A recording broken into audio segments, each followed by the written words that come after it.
civil rights claim arise in two areas.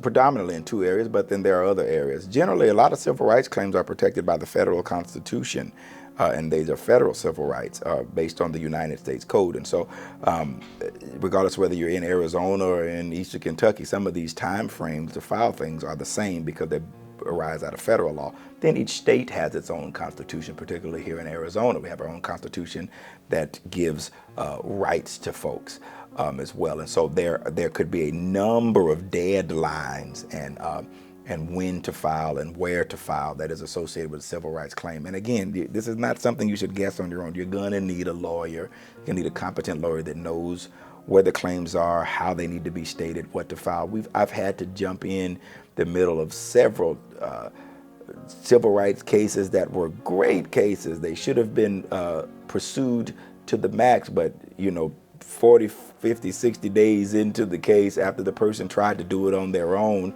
trying to avoid paying a lawyer, they lost time, they lost evidence, they lost procedural things, some claims got knocked out, and the strength of the case is diminished. Sometimes they say too much in the complaint, they show their hands, they argue the case, they try to prove the whole case in filing the complaint. You got to be careful about that and understand that there are time frames to all of this stuff. For example, like a civil rights claim related to employment.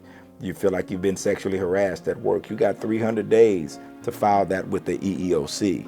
If you don't file it within that 300 days, and in some instances 180 days, but if you don't file that with the EEOC within that amount of time, you're statutorily barred, you're time barred. It's no longer effective. And you can't flirt with that. No judge is gonna overturn that. And so you have to be careful. As soon as you think something strange has happened that has violated your civil rights, call a lawyer immediately. We get calls from all across the country regarding civil rights cases, be it employment or other things.